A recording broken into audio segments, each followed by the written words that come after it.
Good morning, everyone. Please take your seats. Our program will begin momentarily.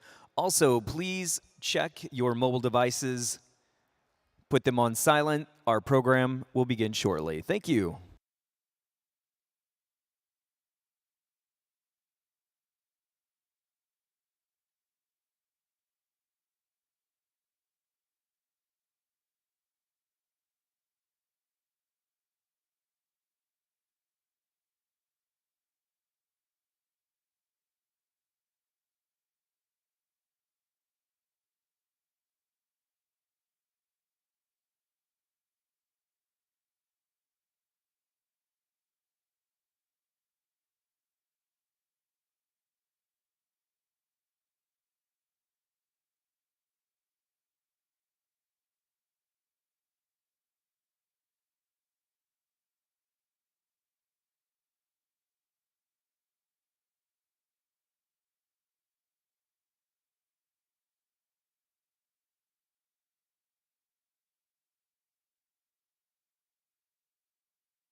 Please welcome the 81st President of the U.S. Conference of Mayors, Reno Mayor Hillary Sheevey. Good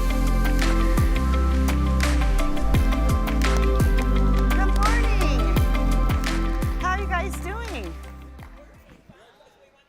Oh, we're doing great. We went to bed. Okay, let's see. I'm still wanting to call a mayor, telling them to get up.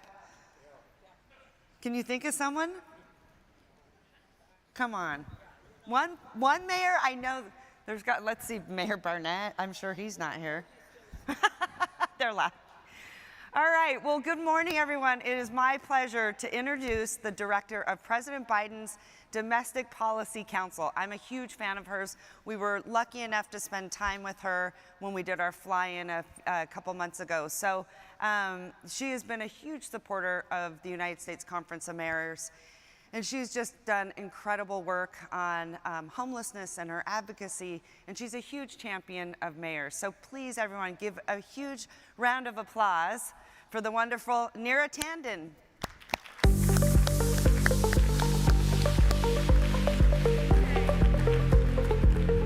Good morning, everyone. Okay, you can do better than that. Good morning, everyone. Oh, look at that. Awesome. It's so great to be with you this morning. I have to say, I know maybe others have told you this, but the mayors are the president's favorite people in the world. Maybe you've heard that from President Biden before, but I'm so excited to be here because I always learn when I speak to mayors. We learn at the White House what's happening in communities and how we can solve problems better, because all the issues that we are focused on at the White House, you are leading on and demonstrating real results. So I'm really just thrilled to be here and just learning over just the last day or so about what's working less effectively, and fundamentally how we can be a good partner, because my boss, the president, instructs us to be, in everything we do, good partners with the mayors. And I'm thrilled to be here. And I'm really just honored to be introduced by Mayor Sheevy, who is a firecracker and is a problem solver and has been a great partner on so many issues: housing, homelessness, crime, other issues that are top of mind. And I so appreciate her commitment to housing development through her 1,000 homes and 120-day pilot. And I really want to spend my time this morning talking a little bit about our broad priorities across the Domestic Policy Council, but focusing mostly in on housing and housing costs, because we recognize in the administration that housing is a real challenge. And also, we also recognize that mayors are leading the way in how we address this challenge. To put it bluntly, we know the rent is too damn high in our country, and that's why we've been taking a lot of action through the course of our 3 years to try to drive affordability. But we also know that the way we do that is really in partnership and support at the local level. We cannot, in Washington, dictate how we address these challenges. It is really through a partnership. And that's why it's important to just know where we've been, where we are, where we've been, and where we're going. So I think most people know that rents have increased a lot over the last couple of years. And that is really a function of the fact that we have not built, as a country, we have not built enough housing over the last decade, really since the Great Recession. We have not been building enough to keep up with demand. We've had the lowest rate of build in the decade after the Great Recession. And so the housing market has simply failed to keep pace with demand. So as a result, we have 2 million fewer housing units than we have demand for. 2 million fewer housing units, which is really creating some of the challenges with affordability across the country. And so just when it comes to rental units, we know that the single most important thing we can do to address the cost of rental units is to boost supply of rental units. And that means taking specific actions to ensure affordability. Now, there are things we've done in the last couple of years that I'll highlight. As of May 2024, the Biden administration is on track to deliver 5.8 million completed residential units to the nation, an 18% increase over the last administration of completed units over the last 3 years. That is a huge increase, I would say, but our challenge is affordability. The lack of units overall still means we have this housing gap. That's why the president announced in May 2022 the Housing Supply Action Plan. I was just talking to a mayor who talked about her own action plan. It's important to have an all-of-government approach, and this plan represents the most comprehensive effort ever in the federal government to close our housing supply and to really address this shortfall. And it really focused on specific actions across the government. So just a few examples. The Treasury Department issued guidance to clarify that the American Rescue Plan State and Local Fiscal Recovery Fund, because there is no title in the federal government that is short, the American Rescue Plan State and Local Fiscal Recovery Funds can be used for housing. And what this really means is that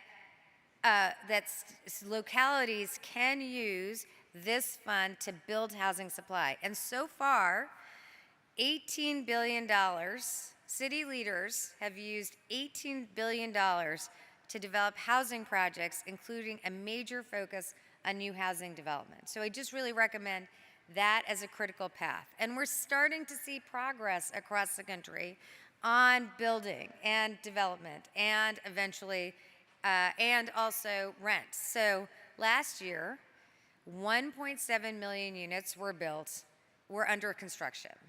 That is the largest number of units under construction in decades. And we've seen that that is the greatest number of units built by apartment units since the Reagan administration. As we build more housing to lower costs in the long run, we're also taking actions to lower rents now. And the Biden-Harris administration has expanded rental assistance to an additional 100,000 households, the biggest increase in 2 decades. For the first time, we've established a hard cap on rent increases for 2 million apartments financed by the low-income housing tax credit. Families in tax credit units have had their maximum allowable rent increase reduced by about $40 per month, which is a real significant savings for them. So as we're tackling all of these issues, we are now starting to see some progress. Rents are projected to rise about 2 to 3% this year, even fall in some areas, but we also recognize we have a long way to go because rents rose significantly over the last 3 years before the pandemic to today. In many communities, rents have risen 20, 30%.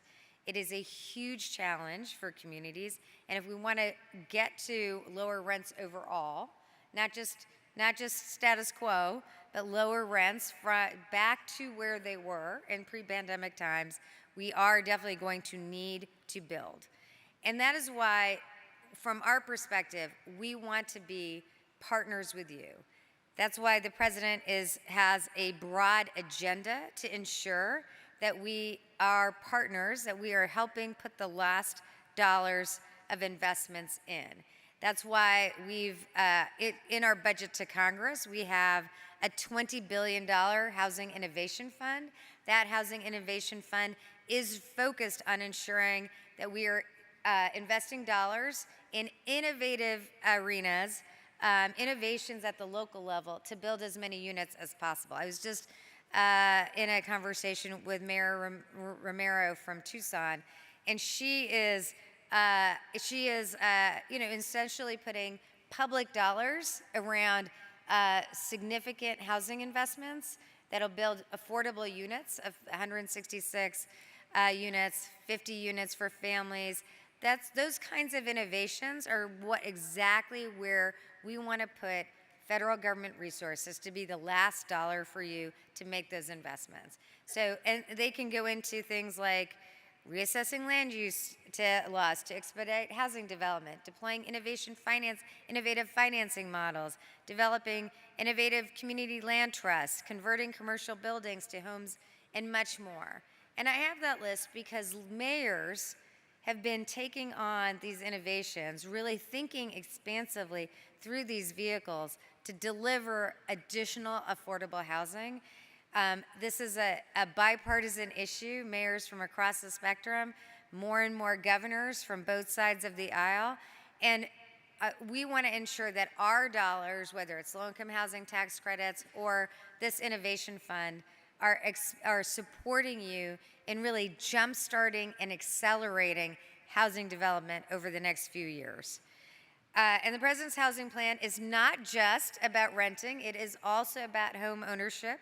Since the start of the pandemic, the typical home value has increased significantly, 65% in Phoenix, 52% in Atlanta, 40% in Las Vegas.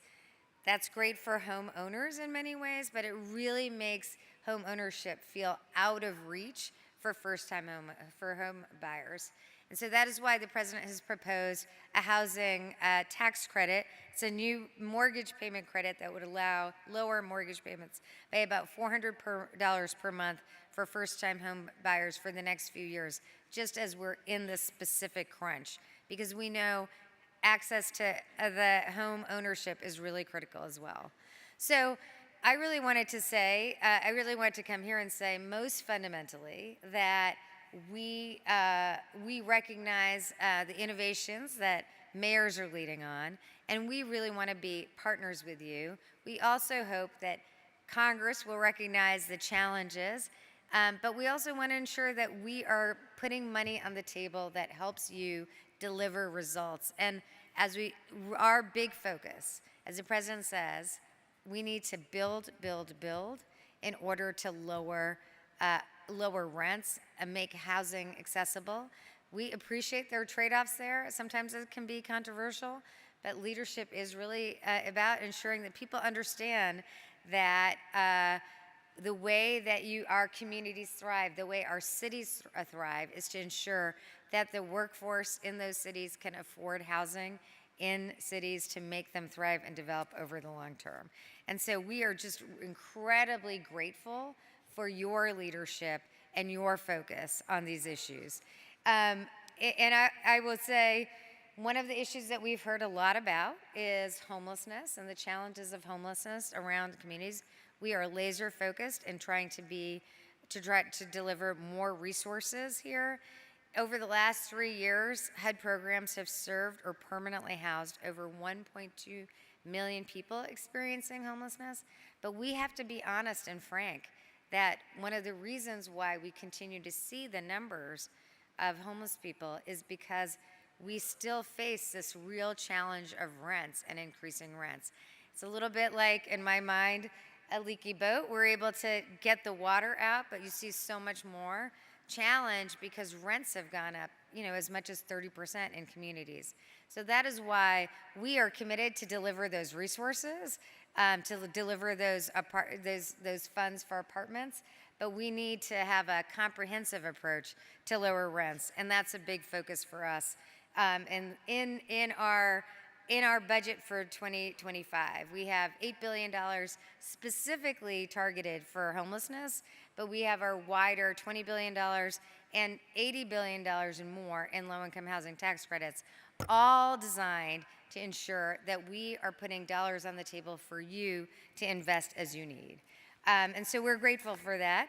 And then I'll just say a few more words on other significant issues for us, because there's so many priorities that the president has. And when he thinks about mayors, he thinks about housing, crime, education, healthcare, all of our top issues. And I really just want to say on behalf of the president that the innovative work mayors are doing on crime reduction has been really critical to the country.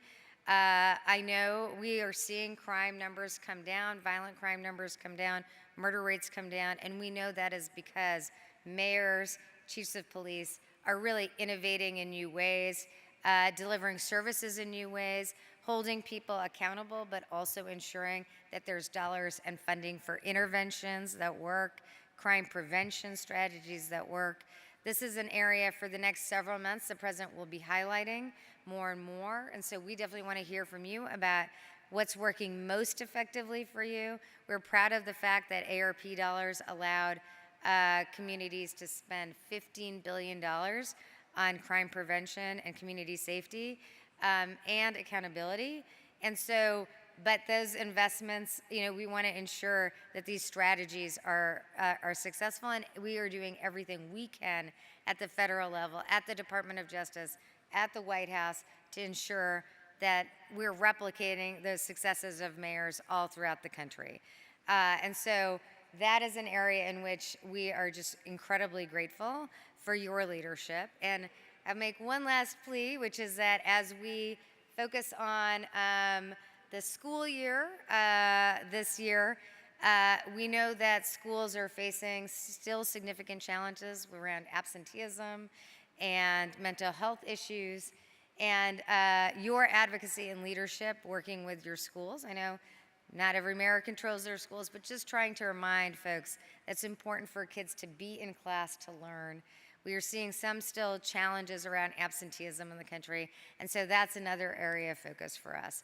But I am very proud to work in the Domestic Policy Council, where we do work on crime and housing, healthcare, education, and I often think that the people I learn from the most about how our policies in the White House are translating into real results is from the mayors in this room and throughout the country who are really, truly delivering transformative change and making people's lives better, which is what the president focuses on, what we focus on, but you really deliver every day. And so I'm grateful for the phenomenal partnership between the Domestic Policy Council and the Conference of Mayors and the leadership of everyone in this room that we learn from. Thank you so much.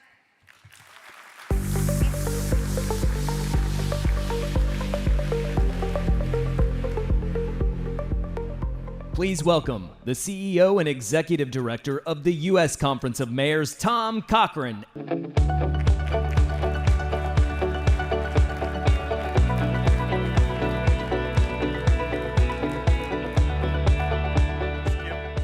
Let's give a big round of applause for Neera for coming. She's head of the President's Domestic Council. Well, you know, everything's up to date in Kansas City. They went and built a skyscraper 7 stories high. It's about as high as a building ought to go. Well, last night, we had the first silent disco. And there are 3 mayors that left with their earphones on. Can you please return them? Thank you. Thank you to over 135 members of our Business Council for the support they provide the conference and our cities.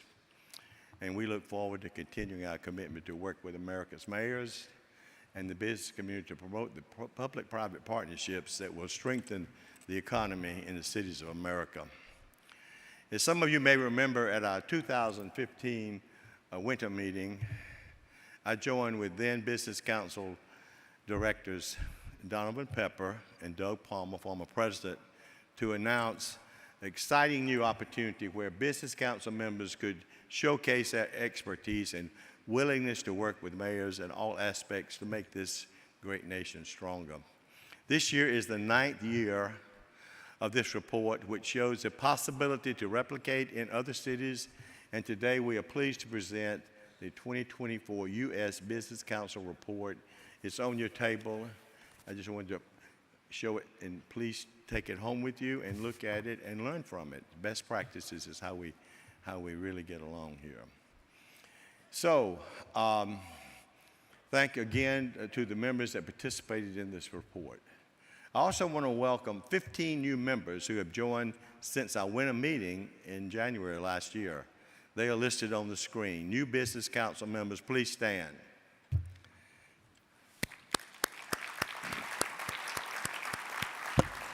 Thank you and welcome to the Conference of Mayors. And we have 21 companies that have supported the Business Council for more than 15 years. Thank you for your continued support. And we all know what platinum is. It's a little bit better than silver and gold. We want to thank the 9 platinum partners for their support of the Conference of Mayors and ask them to stand and be recognized. Thank you for your support.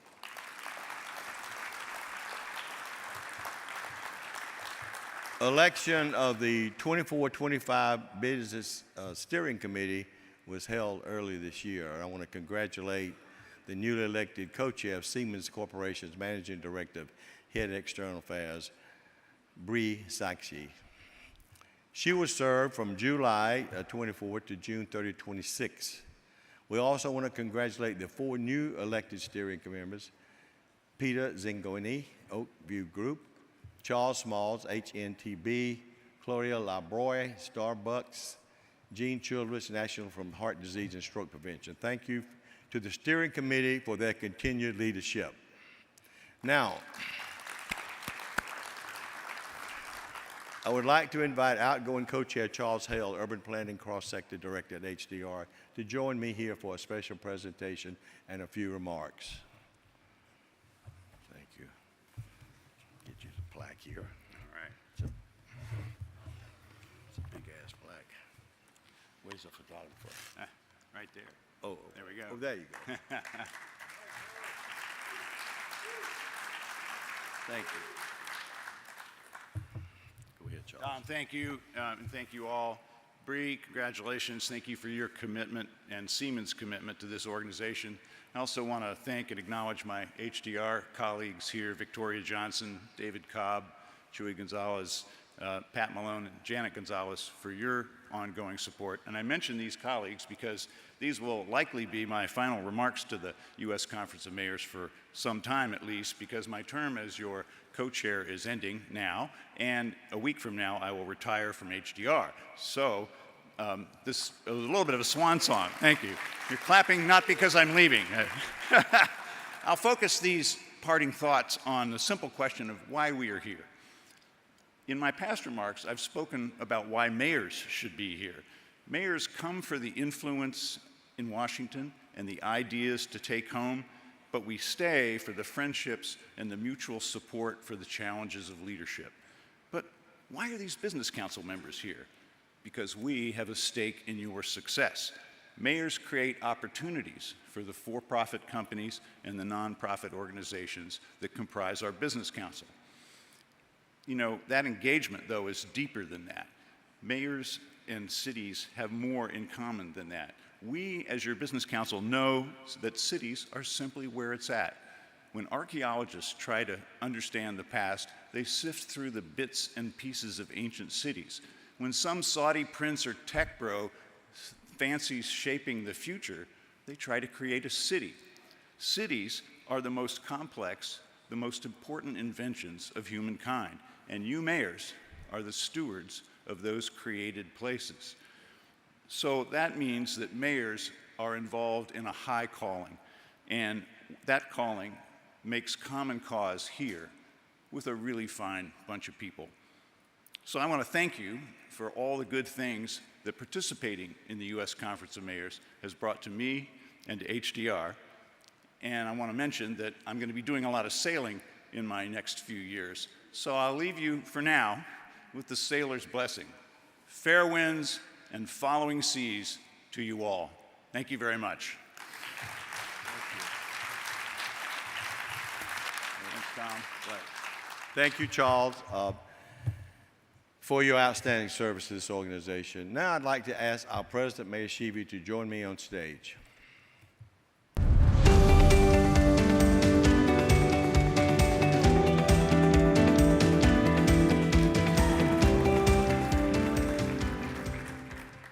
Good morning. How are you? You feeling good? Yeah.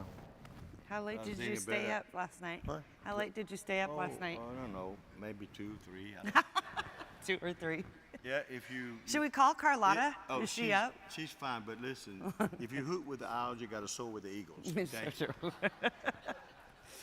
All right, it is our tradition. We want to acknowledge members of our leadership that are leaving elected office, making this their last USCM meeting. In addition to having been elected to our leadership, all of these mayors have served our organization in multiple ways, and their contributions will continue to make the United States Conference of Mayors the premier advocacy and information sharing organization for years to come. So let me call each of these wonderful friends and mayors out at this time. Let's see. Stage left is going to be Mayor Lily May of Fremont. I'm trying to see. Thank you so much for your advocacy and all you've done and your friendship. Your friendship has been so incredibly kind and wonderful. This is hard. This is hard to say goodbye. How are you feeling? I feel great to know that it's in great hands, and with the leadership, I know that it'll continue to thrive. Yeah, thank you so much. You're like our sister city in Fremont. Come on up. Oh. There we go. No, I just wanted to thank everyone for the sistership and the partnership over the years. And I know that having heard the speakers yesterday, I have great hope in the future of the next generation, and also thank all of you for the partnership that makes all of us be able to build the better future together. Yay! All right, LeVar Stoney is not here this morning, but I would be remiss if I didn't mention his incredible work and friendship over the years. Please give a huge, oh, he's running for Lieutenant Governor. That's right, I should mention that. So is he campaigning? He better be. Okay. All right, even still, give him a huge round of applause. Mayor Stoney. All right, next we have Mayor Steve Williams of Huntington, West Virginia. Come on out, my friend. And he's running for governor. Thank you for everything you have done. I mean, you guys have been amazing. Thank you so much. Williams for governor, right? All right, and our outgoing trustee, wonderful, wonderful man. He is the very first mayor that I met whenever I came to the conference, is Mayor John Giles of Mesa, Arizona. Come on out. Aw.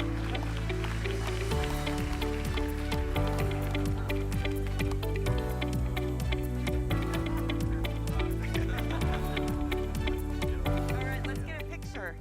Do you want us to come over here? Where would you like us? Right here. Okay.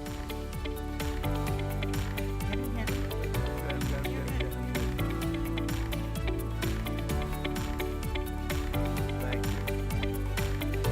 All right. Love you guys. Mwah. Love you guys. Again, thank you to all of our outgoing mayors. I am certainly going to miss you, but once a mayor, always a mayor for sure. So next up, I want to talk about something that has really hit my state really hard. I don't know if any of you have been following across the nation what's happening in cyber attacks, but they can leave cities absolutely disabled if we don't adapt and prepare for them. How many of you are worried about cyber attacks in your cities? Absolutely. Absolutely. So the ability to identify and protect against and recover from cyber attacks has become an essential national priority. And thank goodness, I want to thank President Biden for making sure that this is something at the top of his list. Our next guest is at the forefront of the national effort to defend against cyber attacks. He has dedicated over 40 years of service to our nation as a retired senior executive for the CIA, NSA, and as a career naval officer. Now he continues his service as the first national cyber director at the White House. He's the first. So I really enjoyed meeting with him yesterday, and we have seen cyber attacks in my city. So I would just want everyone, when you get the opportunity to meet with this wonderful gentleman, he is impressive. He advises the president on cybersecurity policy and coordinating the government's approach, not just between federal agencies, but also with state and local governments for implementing national cybersecurity strategy. Please join me in giving a huge welcome to the director, Harry Coker Jr., who is a wonderful, wonderful advocate for cybersecurity. And I loved meeting you yesterday, my friend. Thank you. Thank you for everything. Thank you. Good morning. It's great to be here in Kansas City, Missouri. I actually hail from right across the border in the great state of Kansas, so I'm really pleased to be so close to home because as we say in Kansas, there's no place like home. Even if I don't have my red ruby slippers on, I'm going to click my heels. But thank you to Mayor Sheevey and to Tom Cochran for your leadership this week and throughout the year. I'm also pleased that so many of my White House colleagues are here to work with and learn from the mayors. Nira, who spoke earlier, is a wonderful colleague, and I appreciate her leadership in Washington and across the country. Now, it's been a real pleasure to spend a couple of days with mayors of our great cities. My time here has been a reminder of the incredible responsibility that you all shoulder on behalf of your citizens and our nations. I also witnessed the impact a mayor can have a couple of days ago in Tulsa, Oklahoma, where Mayor G.T. Bynum has done a fantastic job. It was also an honor to stand on the sacred ground of the Greenwood District in Tulsa to celebrate Juneteenth. Now, as mayors, you all keep the trains running, literally, with increasingly complex transportation systems. You keep the water running, managing utilities and their ability to function under the most challenging of circumstances. You keep the public safe, managing police forces and a full criminal justice system. You ensure your cities are prepared for any type of crisis, including keeping emergency communication services operational and resilient. You run schools, libraries, courts, all of which are finding new ways to operate in our increasingly digital world, and all are keepers of tremendous amounts of personal data. And you do it all while more and more city services are being conducted online with automated billing, 311 call centers, and up to the moment, digital communications with your citizens. I know I don't have to tell you that every one of these vital public services is more digital, more interconnected, and more complex than at any point in our history. And as America's adversaries and globally based cyber criminals are looking to cause us harm, every one of these services, all of which are critical infrastructure, are alluring targets, regardless of the size or the location of your city. But the good news is you're not alone. The White House Office of the National Cyber Director, or ONCD, is a component of the Executive Office of the President. We were created by Congress just over 3 years ago in recognition of the fact that there is a need to drive federal coherence on cybersecurity policy and strategy. We have exceptional mission partners across the federal government with expertise in both defending our networks and addressing cybersecurity risks. Our role at ONCD is to drive coordination so you and the nation and the global community can best take advantage of that wealth of expertise. And as the President's advisor on cybersecurity strategy and policy, our team works with all levels of governments, international partners, nonprofits, academia, and the private sector to shape and coordinate federal cybersecurity policy. We also coordinate a whole of government, a whole of nation, and a whole of nations approach to implement the President's national cybersecurity strategy, which calls for shifting the cybersecurity responsibility away from those who can bear it the least to those who are best equipped to handle it.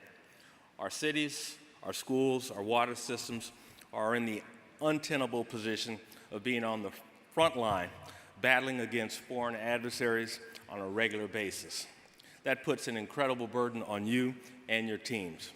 We believe, and the President's national cybersecurity strategy sets out a path to ensure that the responsibility to protect our most critical systems from cyber threats should fall to those most able to counter this malicious activity, namely the federal government and the large technology companies. They, I should say we, are better positioned to take on this responsibility. In fact, we're making sure that more resources are available to cities to prepare for, protect against, and to stay resilient in the face of the constantly evolving cybersecurity threats. A key program is the state and local cybersecurity grant program enacted through President Biden's bipartisan infrastructure law. Administered by the Department of Homeland Security, this critical grant is providing $1 billion to address cybersecurity risks and threats to local government-owned and operated information systems. There are also more tailored and often lesser-known resources across the federal agencies. Take, for instance, protection for K-12 schools. Ransomware attacks against schools, certainly a devious practice where hackers lock schools and teachers out of their systems and hold them for ransom until it's paid. It actually doubled last year. As you know, when schools, teachers, and students are deprived of access to technology, education suffers, our economy suffers, our nation suffers. When the personal data, everything from lesson plans to grades to home addresses to medical records, is held hostage, parents and the community are rightfully outraged. When IT systems are down, teachers may not get paid, school operations can be shut down, all bad news. Thankfully, there's an easy-to-use resource that I'd encourage you all to implement. And best of all, I understand that free is a word that all mayors love. It's free, thanks to funding from the Biden-Harris administration. This service is called Protective Domain Name Service, or PDNS. Certainly a wonky name, but it is a really helpful tool, so PDNS. It helps prevent ransomware and other cyber attacks by preventing computer systems from connecting to known harmful websites and other dangerous areas of the internet. Unlike some other solutions in cybersecurity, PDNS does so without the user having to take any action. There are no complicated passwords to remember or menu options to configure once it is set up. It just works. And as I said, thanks to investments from the Biden-Harris administration. It's free for K through 12 schools, local governments like your own, and other public entities like libraries and universities. It's easy to sign up to also. You and the schools in your cities can do so by working with the Multi-State Information Sharing and Analysis Center, or MSISAC. We have a link to their services on our website, whitehouse.gov/ONCD, and click on the Protecting K through 12 Schools page.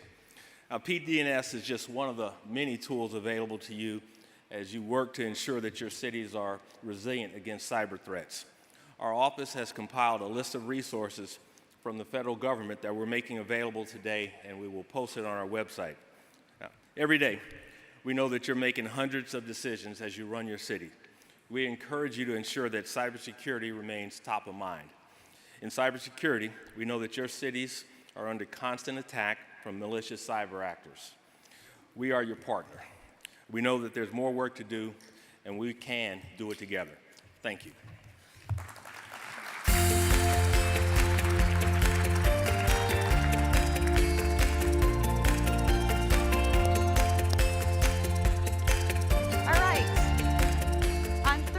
We heard from the head of South by Southwest, who shared a little bit about our Civic I/O Mayor Summit. How many of you have been to South by Southwest? Raise your hands.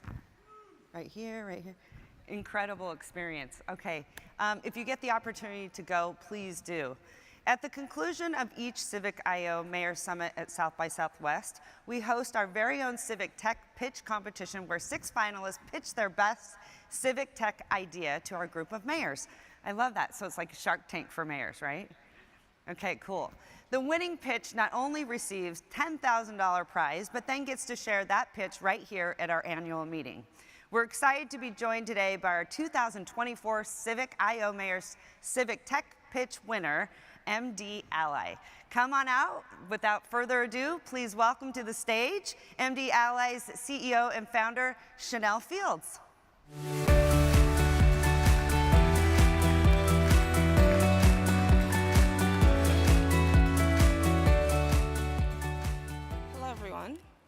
I'd like to start us off by asking a question, which is, what was the first number that you guys learned to call as a child? For most people, that is 911. And what MD Ally does is create additional care pathways from the 911 system. So we've built out a phenomenal team of folks who have a background in public safety, in the payer space, and brought them together to build out a solution that expands the scope of 911 services within the community to make sure everyone gets to the right and most appropriate destination.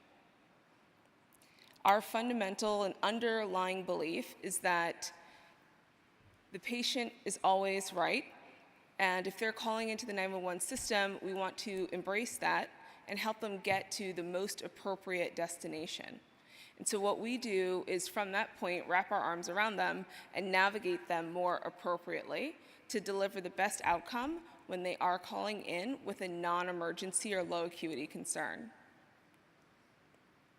The way that our system works is that when someone calls in through the 911 system or EMS, if they're getting a transport to the ED, and it's determined to not be an emergency, that they'll be connected in with MD Ally, and we work specifically with emergency medicine physicians, so the same physicians that they would see in the ED, but allow them to connect much sooner, therefore moving up the clock of care for them, and connecting them to a slew of other services and resources.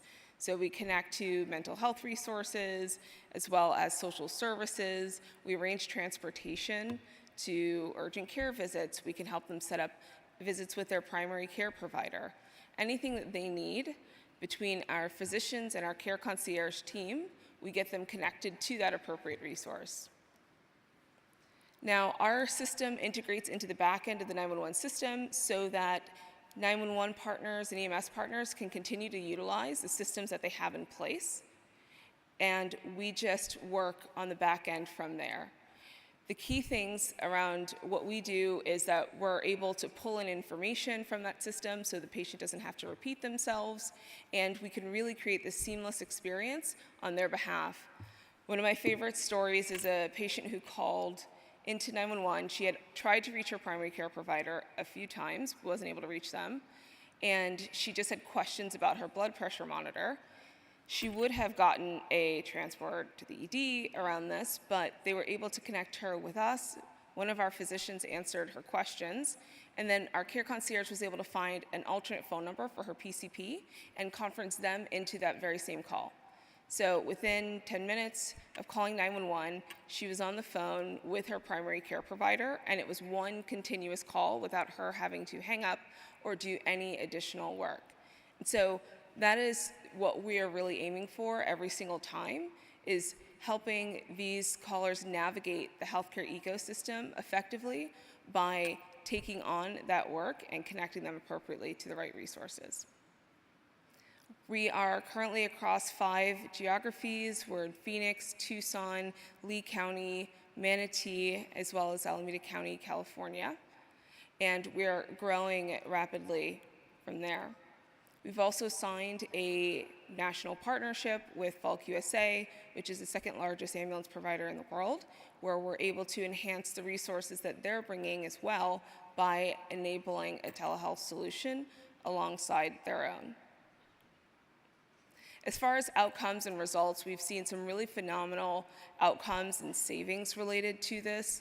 It spans all demographics. I can tell you that we have folks that are on the Medicaid side as well as Medicare, and a significant amount commercial as well.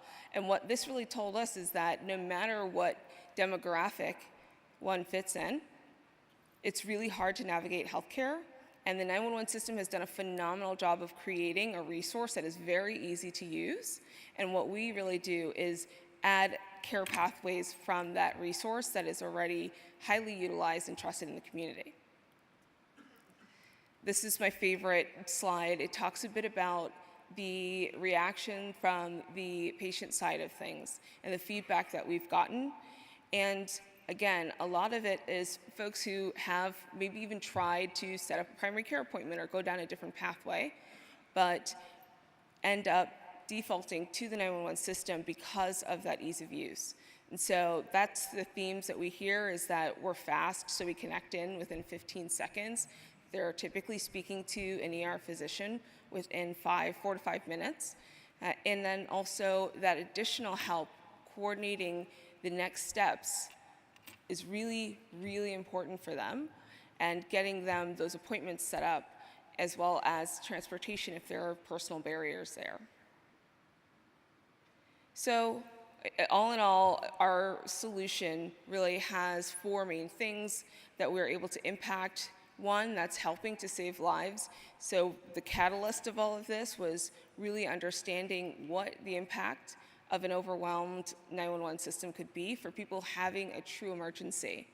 Also going into overcrowded EDs and the impact of that. And so creating these care pathways allows for them to get the emergency care that they need faster, as well as improving outcomes for those that have non-emergency concerns and need more routine care solutions.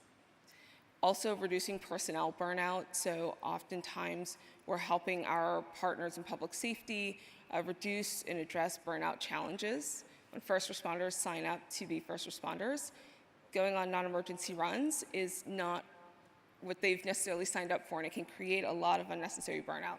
So we really focus on helping to reduce that. And then last but not least is trust in leaders. So this is seen as expanding the scope of resources and services within the community, and that is something that has really helped our partners as well, and also improved their 911 response times. Thank you guys so much. If anybody's interested in connecting, my email is chanel@mdli.com. That's SHANEL@mdli.com. We would love to meet you. Thank you.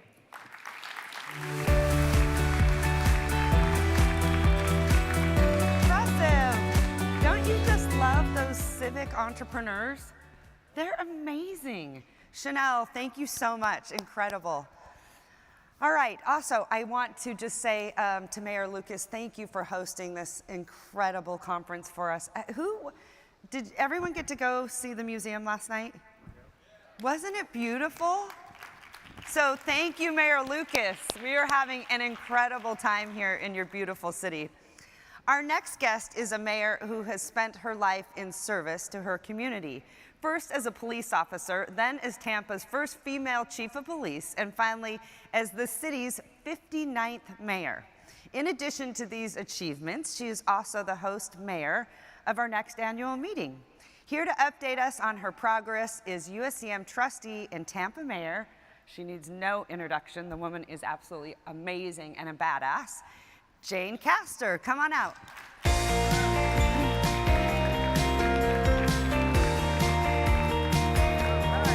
Thank you, Hillary. Good morning, U.S. Conference of Mayors. Are we all having fun this morning? Without a doubt. Yes. Now, Tom Cochran mentioned, is that Tom over there? Tom mentioned that there's a couple of missing headphones. And as a previous police officer, my money says that the Barnett brothers woke up still wearing those headphones this morning. So give them back, Chris and Brian. I tell you what, couldn't be more excited about hosting next year's event. But before I talk about that, I just want to thank my good friend, Quentin Lucas, for the conference that they have put on here. It has been nothing short of amazing here in Kansas City. From the information that we have received and then the extracurricular activities as well. And he did that, I think everybody knows, while also becoming a father Tuesday for the second time as a dad. So the guy can do everything. He's amazing. So thank you, Quentin. And then to the U.S. Conference of Mayors, thank you so much for choosing Tampa and the Tampa Bay region to host next year's 2025 conference. And I can assure everyone that there was no nefarious activity on our part in receiving that nomination to host next year. So we are very, very excited. We've got a great conference planned so far. We are going to have wonderful informational portions to it, and then we can't wait to share our city with you. Tampa and the Tampa Bay area is one of the fastest growing regions and cities in the nation. And it is a very vibrant, very culturally diverse city where we embrace that diversity every single day. So we, again, can't wait for you to come and share it. Now, I have to give you a couple lessons before you come to Tampa next year. We are the cigar capital of the world, and so if you don't enjoy cigars at this moment, you have a year to perfect that, I won't say habit, that enjoyment. So we will be sharing a lot of that with you. Our streetcar, our host hotels are right outside the door. Our streetcar that will take you down into our historic Ybor City. And that's the way it's pronounced. It's not Ybor City, it's Ybor City. So you have to know that as well. And then also, sometimes our outdoor air conditioning can be on the fritz. Someone last night walked out of the tent and said, "Oh my gosh, it's humid." I said, "Well, you ain't seen nothing yet." So our definition of business casual is shorts, t-shirts, sundresses, and flip-flops. So that's all you have to pack when you come down to visit us next year. So we're excited about that as well. But anyway, we just can't wait to host you and show off our great city. And every conference builds on the last conference, and it is our hope and our wish that we will be able to meet and hopefully exceed the high bar that has been set here in Kansas City. So we can't wait to see you next year. We're going to do the sizzle roll right now, play for you. And I also want you all to know that you are going to be expected to participate in every one of these activities that you're going to see on this video coming up. So we will see you in Tampa next year. Can't wait to host you. Thank you all.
Please welcome the chair of the United States Conference of Mayors Environment Standing Committee, Columbia, Missouri Mayor Barbara Buffalo.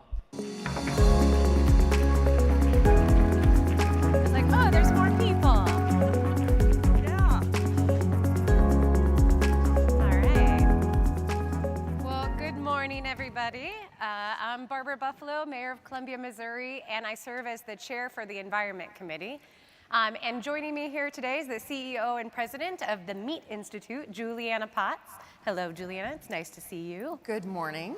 So as a former staffer who dealt with sustainability, but also located in Missouri, in a barbecue state, having to balance the needs of differing goals was obviously key to my job. And when having here for the Meat Institute, having somebody representing the food industry, food security is such an issue in so many of our communities. And so we recognize that meat, dairy, eggs are a big part of our plate. And I know from talking to my own food pantry, the food market, they talk about how the most popular items that go off their shelf are dairy items and meat items. At a time though when communities are struggling to make sure that we have food security and also meet our sustainability goals for greenhouse gas emissions, and since the meat industry is a significant contributor to greenhouse gas emissions, we're gonna talk about how to balance those goals. So I wanna have you here, Juliana, so much to talk about your recent Mayor's Business Council, because you wanna work with cities and helping us balance those two goals.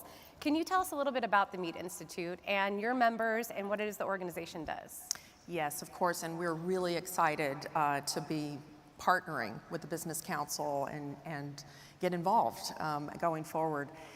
The Meat Institute represents about 350 companies that of all sizes and in every location from Boston to Los Angeles and everywhere in between, producing meat, all kinds of meat products. We represent about 95% of pork and beef that's sold in the US, as well as lamb and veal and bison and turkey and chicken.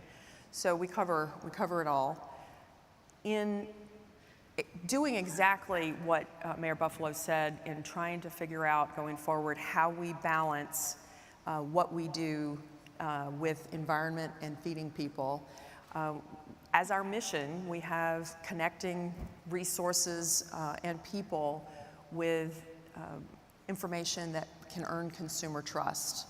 So people do enjoy meat, dairy, and eggs, and we want to help them feel good about what they get to enjoy. And so we put together a best-in-class framework called Protein Pact for people, animals, and the climate of tomorrow, in which we ask our meat processors to contribute their knowledge and expertise and their data, most importantly, to continuous improvement. Yeah. So we can get better in every area, but we want to continue to make food in your communities accessible, affordable, consistent with conserving natural resources. Yeah. And so we're really excited about our mission. Yeah. You know, it's interesting, when we talk about, when we're trying to solve especially climate goals, it really does take thinking about the whole picture. I think of an example in my own town, in Columbia, Missouri. We have a Kraft Heinz plant that is responsible for 100% of all Oscar Mayer hot dogs. And they are working to decarbonize their plant. This is a Kraft Heinz goal to meet the SDGs, where they're trying to reduce by 2050 to carbon neutral. And so they're looking to make a major investment in our plant because we know the energy used for both the manufacturing but also the transportation that is needed with this, they need to reduce those, and so they're working to invest in that. They also do a really cool thing, which if you've been at the conference a few days, I've said wiener casings before. They are composting all of their cellulose wiener casings in our commercial composting in the city of Columbia. And yes, wiener casings is a thing I never thought I would say as much as I have this week. So you're welcome for that. Circular economy, y'all. Okay, so now this is the million-dollar question, Juliana. Mm-hmm. Many people are trying to reduce their meat consumption, to reduce their own personal carbon footprint and in a commercial size. What are your views on that goal and sustainability related to meat?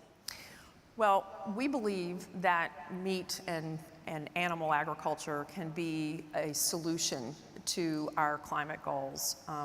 Across our industry, like the great wiener casing example that you use, I just had to use the word too. I challenge everyone to bring it up in a panel. Just bring it out there sometime later on. Sorry, Juliana. We have companies across our organization and our country who are committed through the Protein Pact to reducing their footprint, and climate is one thing, but also measuring with 90 different metrics areas that include other points of consumer trust, like food safety, safety for workers, health, animal welfare, as well as the environment. At the Meat Institute, we are trying to give our members tools to meet the ambitious targets that we've set. We would like for every one of our companies by 2030 to have an emissions reduction plan that is science-based and that they can communicate with their supply chain and with all of you. We also have goals in the areas of worker safety, reducing worker incidents of injury, as well as all of our members using their animal welfare audits. And we are increasing every year as we take the data, turn it into reports, and communicate that with you and with others. We're seeing real progress. We also are providing, on the climate front, the kinds of tools that our members need to measure their reductions. We've partnered with the UN Global Compact and a couple of our members to come up with a climate emissions calculator so that they can measure, and then engaged with Supplier Locked, an organization to teach people how to come up with their programs to reduce emissions. And we're subsidizing this for our members so that we can all get on the same page with climate reduction. Yeah, and I think that's something that we in communities, we struggle with sometimes. Often we have these ambitious goals and not often the plans to get it done. And it really is something like kind of coming together for the conference where we share best practices with one another. We find those partners to help support us in meeting those. Can you give us some concrete examples, either of an actual industry that you know is making some of those, or just expand a little bit about some of those tools that the Meat Institute provides its members? Yes, so we have in our educational opportunities that we offer for our members, everything is organized around those 5 focus areas that I mentioned. Climate is certainly a big one, but consumers and their what they would like to eat and feel good about what they want to eat. And you mentioned, it's a huge part of your community's nutritious offerings and accessibility, food banks. That's a high demand. So we have the tools that we offer to help our members both reduce their emissions, find their opportunities to contribute to food banks, and then also pull it all together in a report every year that we want to share with all of you so that we can continue to work together with other organizations and partners to reduce our impacts consistent with our natural resources. We are across the organization doing things like public-private partnerships in communities to build housing. We heard Mayor Tandon earlier today talk about the gaps that need to be filled there. So I know of companies that are looking to partner with you in your local communities and with others in other organizations and corporations to provide housing, to provide childcare. We have companies based in inner cities, downtown areas in big cities, and also in our rural communities. And in the rural communities, there's a particular example, particular need for housing and for childcare. Right. So you mentioned the role it plays in nutrition and also just the food security.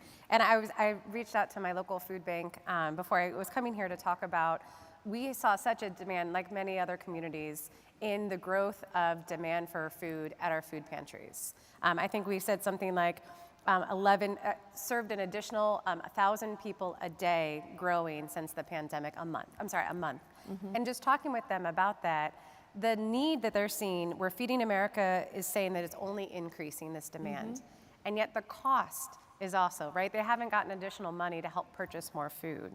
And I know my own food bank is trying to be creative. They're partnering with some of our grocery stores and restaurants to get some of those pre-consumer, but we're about to go to the dumpster items. And I think they said something like they saved 4.5 million pounds of goods, including meat and dairy, from the landfill last year alone. And so just wondering, as you're approaching this from the Meat Institute, climate, hunger, and food security, they're obviously top priorities for us. Where do you see that cities can work with the agribusiness as well as the meat sector to achieve the objectives of these issues? Well, I think that the Feeding America and the network of food banks is very close to us. We have worked with Feeding America over the last several years to set our target of reducing the protein gap for hungry people to zero. And identifying what that is, and then coming up with the partnerships, including with USDA, to close that gap. It's 500 million pounds, according to Feeding America, the protein gap. But the issue, and our members have donated millions of dollars of product. They are, active in their own communities to facilitate those kinds of clean rooms that are needed. But that's a big issue. It's the infrastructure. And so we are working with our members. We have a food security committee, and we're doing work under the Protein Pact banner to ensure that the clean rooms that are needed, so you take raw product and you have to have USDA inspection to be able to break it down and provide it to people. That's a huge need. And I see that as an opportunity where you all and we, together with Feeding America and its network, can work together to provide more animal protein products for hungry people. Nice, nice. And I think just the kind of like last thought I had, people were asking, they're like, Barbara, as the Environment Committee Chair, you're talking about meat. And you're talking about the carbon impact of these things and doing this. And to me, it's this idea that, people are going to consume animal products. So they're going to do this. And so it's better, like, how do you partner with the industry to make sure it's sustainable and it's meeting the goals of your community? And so I guess, just in closing, is there anything that you wanted to share about, do you see improvements to come, right? Yeah. I assume that you're not being like, we're perfect, y'all. Like, we got this done. But more of like, you see those improvements happening. And so, like, what's your hope for the future? Yes, absolutely. When we started on this journey about 5 years ago in the meat industry as the Protein Pact, that was a name. It was you have to have an acronym, you have to have a logo, but that was the beginning. It was about 4 or 5 years ago. Lots and lots of improvements, in the industry, in every area, worker, animals, over the years. But really trying to name it, measure it, put plans in place like we are doing at the Meat Institute to foster improvement means you got to say, we have room for improvement. Yeah. And I think the big bet, and I really believe this, consumers, the food service and retail customers that interface with those consumers on a daily basis, all of us who read and talk about food all the time, we are more trusting, I think, of people who say, we all can improve. Yeah. And so, not just trust us, we got this, but we're going to put up data. We're going to put up progress, and in some cases, we're not making the progress that we need to, but guess what? That gives us a roadmap for how to help our members get better. And so even our foundation, we have a 501c3 research foundation that also provides educational resources and scholarships for the industry. And we've recently kind of renovated the Meat Foundation to encompass the scope of things that I've talked about in Protein Pact, all the way from climate to animal welfare, also food safety.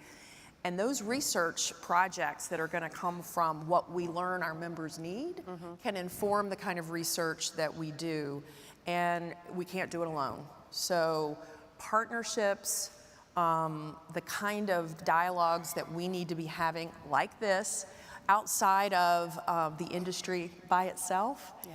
Really, really important for us to be able to show up and say, we want to do our part, and we want to take what we know the livestock producers are doing in their area, what our retail and food service partners are doing in their area, and we want to be able to talk with you, the Environment Committee of this organization particularly, about how we can really help provide both the nutrition, the accessibility and affordability, as well as preserving our natural resources. Yeah. Well, I think you spoke it. The partnerships is key. And so really want to say thank you for this morning, for this conversation. And I hope we continue these conversations and really encourage those in our cities to reach out to those who are working in this industry to see what needs they have and where we can partner and learn from you. Yeah, and I would just add, we are available at the Meat Institute to help connect you with those companies and plants that are in your communities. We would love nothing better than to pull together some conversations and convene with you as you think about economic development, as you think about providing food and resources in your communities, and we stand ready to do that. Awesome. Thank you. All right, thank you, Juliana. Thank you.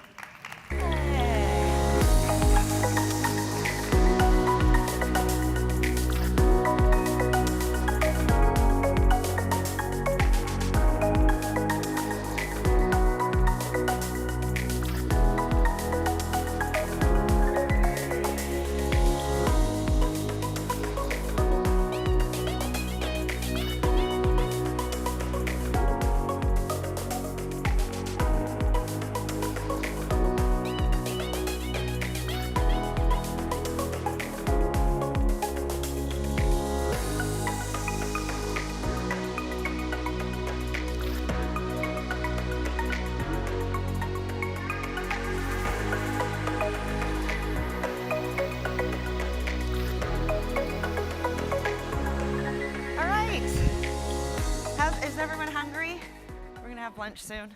Yay. All right, let's see. I want to conclude our plenary today with something that I think will revolutionize our world, which is artificial intelligence. We did talk a little bit about artificial intelligence at our Washington meeting, and I think that people need to realize that this innovative technology is going to be a game changer for cities.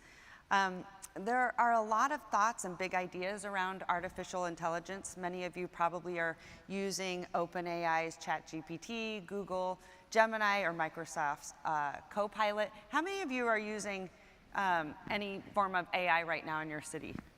Let me see. Hands, come on, hands. There you go. There you go. Okay, for this discussion, I want to take things to the next level and explore how AI can really transform our process inside City Hall and help deliver better services to our constituents. Our first panelist serves as the chair of our Technology and Innovation Standing Committee. Please welcome the Mayor of Seattle, Bruce Harrell. Come on out. Yay, Bruce. Yay, Seattle. Right. Nice to see you. I haven't had a chance to even see you yet. Yeah, we've been so busy. Yeah, we're excited. Okay, our second panelist has spent his time as mayor building a local tech ecosystem and economy, perhaps aspiring to be the next Reno. He's not going to be happy about that. I know he's back there just cringing. No, I'm just kidding. And obviously a good friend of mine and our immediate past president, Mayor from Miami. He needs no introduction. Francis Suarez, come on out.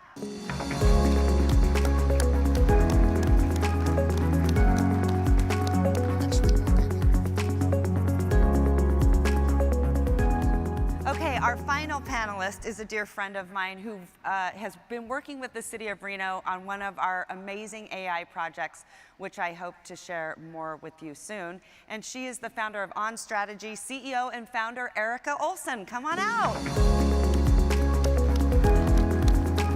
Yay. Okay, Mayor Harrell, I'm going to start with you. Tell me how you're using AI in your city. Sure, we have a very exciting project we're working on with Google, which comes on the back of a first project we did, which is called Civiform. Civiform is a one-shop stopping for people who are eligible for discounted services, whether it's a utility discount or a reduced ticket at the zoo or entrance to our community centers. Google helped us make it so easy for a person that's eligible because people were leaving literally money on the table. On the backs of that, we started Project Greenlight, which are the analytics for traffic congestion. Many of you have used Google Maps as an example, and you avoid the red lines, right? Well, looking at millions of data points, what we're able to do is look at where the stops occur, where the choke points occur. We could reduce emissions by perhaps CO emissions by perhaps 10%, stops, which are the greatest form of emissions, by 30%. So we're looking at all of the data points to make sure our traffic systems are running efficiently, and it's a remarkable project. It's called Project Greenlight, and we have a lot on our website about that. Is that something that you're building right at home, or is that something that you have sort of contracted? Well, it's a partnership with Google, so we are using both in-house and outsourcing capabilities. And many of you smart mayors are doing what we're doing. We are using the private sector to leverage those relationships. And I don't want to just single out Google because Seattle's home of a lot of great tech companies, and so I'm constantly looking for partnerships. Salesforce, one of the sponsors here, they have been a phenomenal partnership in some of our customer relationship management work we're doing. So again, it's a partnership. I love that. Okay, Mayor Suarez, you're always doing something really cool. I've met with several companies that you've worked with. What is it? What do we call it? Open source. It's open source, or at this, what is that, Open Table or whatever, but it was so impressive, and they're like, Mayor Suarez uses it. So I was like, then it's gotta be good enough for Reno. And so cool. Talk about that. Well, I got to tell you, Mayor Shivi, I do want to acknowledge the fact that I do wake up every morning thinking how it could be more like Reno. Of course you do. That's really where it starts for me. Because we look so similar. It's like the same city, practically. The desert, the beach, it's all the same. Totally. No, first I would want to let mayors know that there are resources that they can tap into to learn more about AI. So that would be where I would start the conversation. And the one podcast that I would recommend for you is called In Good Company. In Good Company. It's Nicholas Tang. He runs the largest sovereign wealth fund in the world, which you may be surprised to know is in Norway. And he has, there's a few podcasts that I'd recommend. One is with the CEO of Microsoft. He has one with the CEO of NVIDIA. He has Elon Musk and Sam Altman, all on AI. And so if you are an AI skeptic, or maybe don't know enough about AI to really fully understand or appreciate how transformative, as you said in your introductory comments, it's going to be. After you listen to those 4 podcasts, they're very short, they're less than an hour each. I promise you, you will be left just awestruck by how AI is going to revolutionize our world. The way we're using it, much like Mayor Harrell, we just try to do everything he does, and usually it works out for us. We are working also with Google. And what we have is an intelligent dashboard. So the way we look at it is, if I'm a resident of the city of Miami, what are the logical questions? And what is the logical information that I would want to pull to make intelligent decisions about what I do on a daily basis, right? And how I interact with my city and with my government. What is the water temperature like today? Should I go to the beach? How's the wind? What's the water quality? What's the air quality? Traffic, as Mayor Harrell said, what are the basic questions? And then how can we use AI to answer those questions, right? How can we have sort of a digital assistant that's available 24/7 every single day, doesn't go to bed, doesn't, need a raise, doesn't, there's no performance bonuses, right? And so, I think that's what we're focusing on to give better customer service. I think all of us think of ourselves as mayors as, chief ecosystem officers, not chief executive officers. How do we create an ecosystem that serves each one of our residents the best? And using AI as a force multiplier is probably a very effective and efficient way to do it. And the beauty of what Mayor Harrell said is you don't have to be a big city with a huge internal team to do it. You just work with a company. It doesn't have to be Google, as he said, he's right. It could be any one of a number of companies. We just happen to be working with them as well. and they're proactive, right? And I always tell some of the, when a competitor comes to me and say, look, I'm going to work with you too, but be proactive, right? We're going to work with the companies that are proactively trying to reach out to us. So the beauty of it is you don't have to be big. You can work with a big company that can leverage their resources for your benefit. Mm-hmm. I think people are, what always surprises me, they're very, I guess, apprehensive to use this, and it's so simple. It is. That's the thing that I think blows Very people away. user-friendly. They feel intimidated by it, and then once you use it, it's so simple. Would you say that's correct? 100%. And what I would say, the other thing we're doing, second thing that we're doing, second initiative is there's a lot of AI applications right now that are available. But as the mayor just said, she's absolutely right. For some reason, they're intimidating. And we want to demystify that intimidation factor.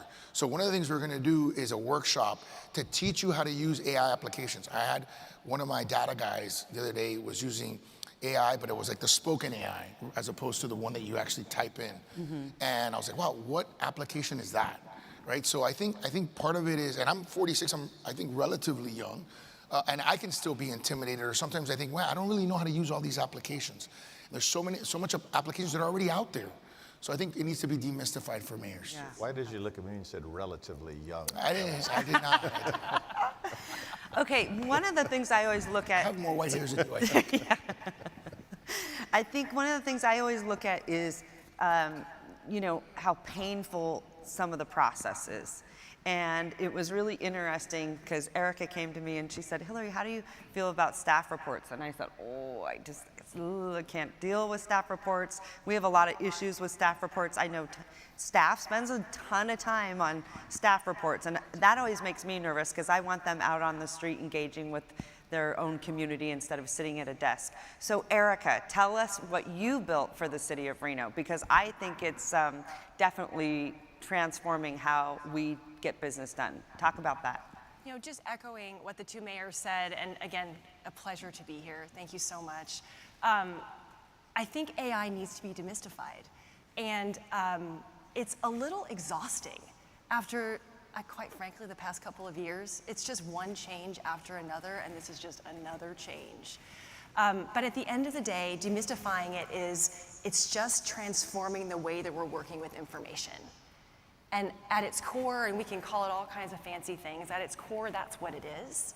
And because of that, organizations, we can transform the way that we serve citizens, but we can also transform the way that we do important but administrative tasks. And so what's so cool, and I'm super excited about, and Mayor Sheevy, we've worked together for long time now. A long time. Yeah. I feel like old right now, but a long time. Every year, for years, the meta problem is the same, right? Increasing service demands, steady decreasing or barely keeping up revenues, right? To meet those demands. And the only thing that we can do as leaders or as folks that serve cities is shift how we spend the time. And so AI can help us shift the time and make it faster to do administrative tasks. So we picked the most boring thing, staff reports. And staff reports are actually quite important to the governance process. But they take so much time. A ton of time. And they take senior staff time, not just some time, senior staff time. So it turns out they take about 4 to 6 hours. We actually tested this with your team. And by applying a very simple, purpose-built, inexpensive tool, using the tools that have been built by Microsoft and Google, we were able to take that from about 4 to 6 hours to about 4.5 minutes. Now, wow. Imagine cutting your staff time down. Yes, but underscore, I just want to say, and of course it needs to be reviewed, of course, right? So let's just say that. It needs to be safe and all of the things, we can talk more about that. But I just wanted to say and inspire, and I think that's what our panel is hoping to do, is just inspire us to say, we can't really put our heads in the sand on this, and we shouldn't, right? Because it can help us just shift a little bit how our teams are spending time, so we can do more of the important stuff. Okay, so I think we have a video, because I wanted to show the do we have a video? Because I wanted to show the simplicity. And then I've had mayors say to me, well, this is like cheating. It's not, because actually the thoughts and ideas have to go into ChatGPT. So they're your original thoughts and ideas. They're going to craft them, but you also have to. So here it is, draft a staff report. Walk us through this. So what's super important about this is we created the institutional knowledge of the city. So it's not accessing OpenAI, it's accessing council packets and staff reports, right? It's incredible. And meeting minutes and budgets and all of the things that live in your staff's minds. And it's doing what AI does great, which is write. It actually writes really well. It writes better than I do. And it probably writes better than some of your planners and engineers, right? It's summarizing it, it's synthesizing it in your format, and it's doing the thing. The other thing that's super... Let me explain this. So it's like all of the data from the city of Reno, everything gets poured into this AI system, and it's not on the outside, because that's where the difference is. Because right now, obviously, we're seeing all these other open sources, right? Sure. But this stays inside the city, so this is just ours. No one else can use it or access it. This is our brain of all the information at the city of Reno, the data, even council agendas and everything we could ever want goes right into this brain. And now that's how we can craft those staff reports. And so I think what's super cool about this too, and it just to echo what Mayor Suarez said as well, is it was inexpensive. It only took like 6 weeks for us to get it together. We put AI-assisted staff reports on your council meeting 2 weeks ago. Incredible. And we saved your staff like 20 hours of time just for that. I mean, that matters. Like, we want that time for people serving folks at the counter, right? And I noticed they were so much more effective, and especially as mayors, because we have so much to read, that the meat and potatoes were in there. So I love it. It's a game changer for my city. It's amazing. So Erica, thank you for being such an innovator, and you're a badass woman too. Mayor Harrell, give me some final thoughts about AI. What would you tell mayors? Because I feel like I'm hearing and seeing a lot of apprehension when it comes to innovative technology. Well, a few things. Now that Erica's effectively reduced a third of my staff, let me tell you what we're going to do. And plug for our Technology and Innovation Committee here, because this is the ideas we're discussing. We're looking at in Seattle, where we're moving in the future, is that we've created a third department, a third public safety department, police, fire, and CARE, C-A-R-E, Community Assisted Response and Engagement. And looking at our analytics, that's our 911 calls. We just had a presentation from MD Ally, I think it's called. Looking at all the data points and how we're dispatching our emergency responses. Critical work. I mean, imagine how smart we can get when we look at all the analytics of where we're sending out our troops. The other point I'll sort of close with is we all have either a deputy mayor, chief of staff. We have, in Seattle, I have 14,000 employees, 8 to 10,000 of which are organized, unionized. What people are doing, where there are duplications, what the outcomes we're trying to drive. Again, we could have analytics drive all of that in terms of just efficiency. And what I'll mention is, because when we're into job development, our state legislature, we're successful in getting this year $300,000, next year $500,000, and actually giving us office space and logistics support, because again, this is the gold rush. This is the new frontier. Amen. And so we're looking at workforce development, and we want to make sure we're targeting and being very intentional about Seattle maintaining its great reputation being a city of innovation, but this is where the action's going to be. And I ask all you mayors to try to give our Technology and Innovation Committee a shot, because we want to help each other. Mayor Suarez? I'll try to make 2 quick points. One, piggybacking off something Mayor Harrell said. We spend a lot of time doing, executing. We don't spend as much time thinking, analyzing, right? And so these tools allow us to take big data sets and make something of them, right? Use them to make better decisions. So that would be, sort of point number one. Point number two is, I think the biggest disruption, certainly for big cities, I can't say for all cities, but I think for big cities, the biggest disruption that we're gonna see in our lifetime, we're working on this technology, is, and it can almost be applied across the board, is, if I could tell you in your planning, building, and zoning department that I could save you 90% of your costs and 90% of the time, both those things at the same time, 90% of your cost 90% of the time, how many people would be interested in that in their planning and zoning and building departments? Raise your hands if you'd be interested. So what she's talking about in terms of time savings, right, for the reports, think about that. That's the time value of money for everything that's built, taxes coming online, and no complaints to elected officials about, where's my building permit? So that's a future that I see happening with artificial intelligence. Yeah, fantastic. Well, I'm excited to see what else you're going to be rolling out in your cities. Thank you for being change makers. All right, give my panel a huge round of applause. Thank you. All right, enjoy lunch, everyone. We'll see you back soon.